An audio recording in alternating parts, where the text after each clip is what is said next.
Hello friends, we are going to see about temporomandibular joint. We already know that it is a joint between the temporal bone and the mandible. So in detail we are going to see about this temporomandibular joint. So in this video we are going to see about its introduction, articular surface, ligaments, articular disc, relation, blood supply, nerve supply, movements and muscle involved in that movement, then clinical anatomy. So first of all we see about the introduction. It is a synovial type of joint. It is also called as gangliomo-arthroidal joint because it provides sliding and hinge movements. So the two types of movement are produced in this joint. So it is called as gangliomo-arthroidal joint. Now we are going to see about articular surface. The articular surface is the one which involved in this joint. The entire bone is not from the joint. So the surface which forms the joint are divided into two by the presence of intra-articular disc. So this one separates into upper and lower compartments. The upper compartment is formed by mandibular fossa, articular tubercle, then non-articular part which is formed by tympanic plate. The inferior part is formed by head of the mandible. This is the condyle. So this head forms the inferior compartment. Now we see about ligaments. And once again, here we are going to see about the articular surfaces in detail. Here this is the mandibular fossa and this is the articular tubercle which forms the upper part of the compartment, that is upper articular surface, and this is the articular disc which divides into upper and lower compartment. This inferior part, that lower compartment, is formed by head of the mandible, that is condyle. Now we are going to see about ligaments of TMJ. There are four types of ligament which present in the joint, namely fibrous capsule, lateral ligament, sphenomandibular ligament, stylomandibular ligament. First of all, we see about the fibrous capsule. It is attached above the articular tubercle and below to the neck of the mandible. And in front, the circumference of the mandibular fossa present, and behind squamotympanic fissure present. This capsule is loose above the intra-articular disc and tight below it. The synovial membrane lines the fibrous capsule and neck of the mandible. Second, we are going to see about lateral ligament, which strengthens the lateral part of the capsular ligament. It is attached above to the articular disc and below to the posterolateral aspect of the neck of the mandible, and it runs downwards and backwards. The third one is sphenomandibular ligament. The name itself tells this ligament runs from sphenoid bone to mandible. So it attached superiorly to the spine of the sphenoid and inferiorly to the lingula of the mandibular foramen, and it is the remnant of the dorsal part of Meckel's cartilage. It is an accessory ligament which lies deep and away from the fibrous capsule. It is related laterally to the lateral pterygoid muscle, maxillary artery, auriculotemporal nerve, and medially to the cauda tympani nerve and wall of the pharynx.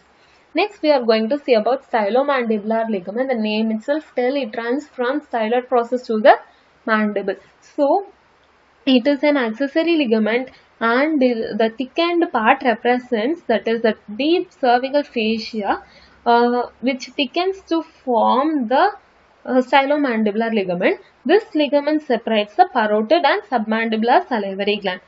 So we already know that it is attached above to the lateral surface of styloid process and below to the angle and adjacent part of posterior border of the ramus of mandible. Now we are going to see about this disc, that is articular disc, which separates the joint cavity into upper and lower compartment.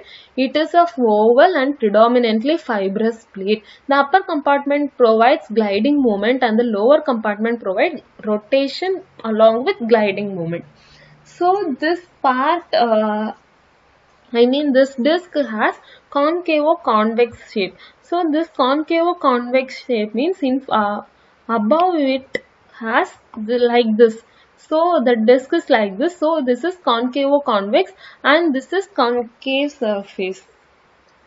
That is when viewing from upside, this is concave convex, and viewing inferiorly, this is concave surface.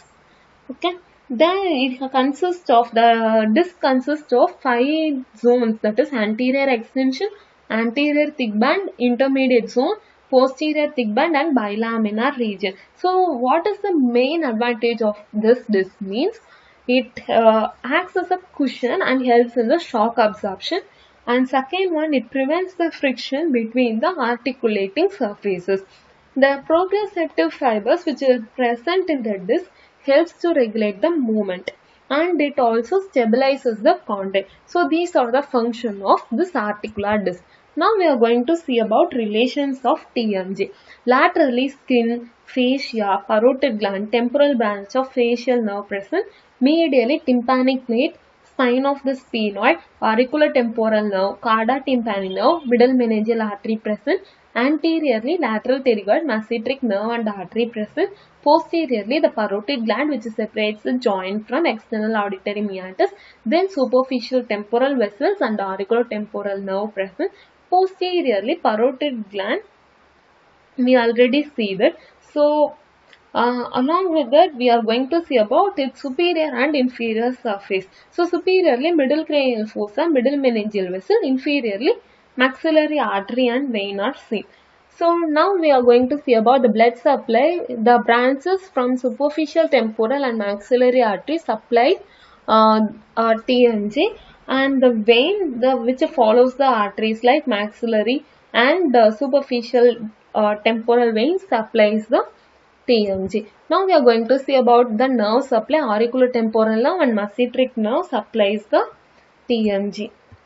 The main important function of the joint is to regulate the movement. So what are the movements which are regulated by the TMJ joint? Of 5 types of movement. They are opening of the mouth, depression, closing of the mouth, elevation, then forward movement, protrusion, backward movement, retrusion, then side to side movement or lateral movements. Now first we are going to see about the movements which taken in the joint, which can be palpated by presenting our finger at preauricular point or into the external auditory meatus. So that way we can palpate the movement of that joint.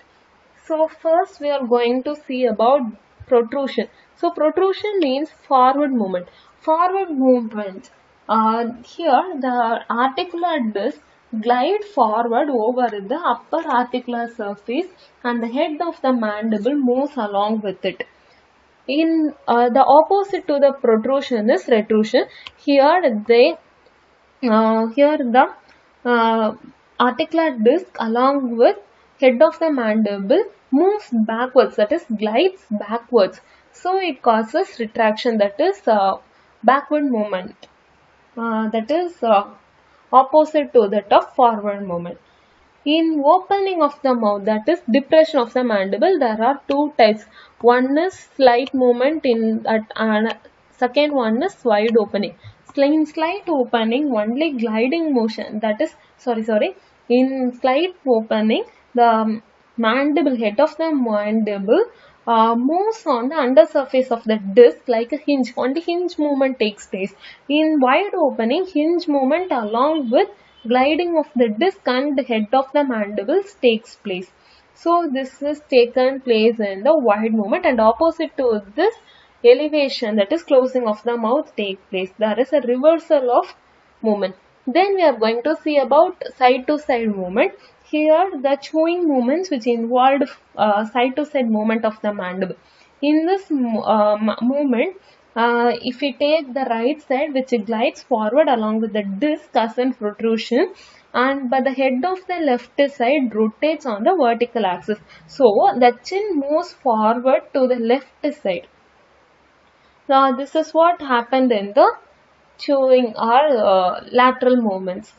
Now we are going to see about the muscles which produce movements. The first one is opening of the mouth. We already see that the lateral pterygoid muscle and the suprahyoid muscles which produces the opening of the mouth. So digastric, geniohyoid, mylohyoid, lateral pterygoid muscles helps in the opening of mouth. The opposite to that closing of mouth is brought by masseter along with temporalis muscle and medial pterygoid muscles. So these muscles are also called as anti-gravity muscle.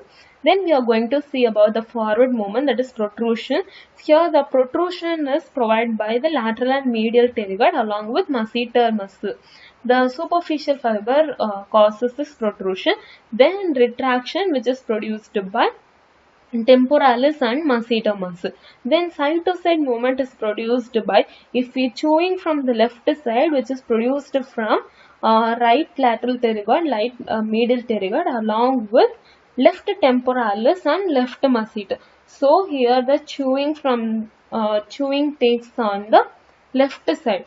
If we see that the chewing from the right side, which involves left lateral pterygoid, left medial pterygoid along with right temporalis and right masseter. So many muscles are involved, so the chewing process becomes so tired for the muscles. So next we are going to see about the clinical anatomy. First one is mandibular dislocation. Here, due to excessive opening of the mouth, the head of the mandible, either one side or both sides, may slip anteriorly into the temporal fossa.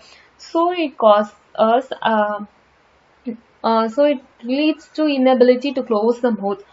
So in order to treat this dislocation, we have to reduce the mandible. Like a reduction which is done by depressing the jaw with the thumbs, which are placed on the last molar teeth. At the same time, you have to elevate the chin. Thereby, you have to treat the dislocation of mandible. Next one is derangement of articular disc, which results from any injury like malocclusion, which it gives rise to clicking and pain during movements. And in TMJ operation, we have to preserve the seventh nerve, auriculotemporal nerve. That is, seventh nerve is facial nerve, then auriculotemporal nerve, then branch of mandibular division of trigeminal nerve, because this nerve passes through the TMJ. So you have to take care of these nerves during operating TMJ. Thank you.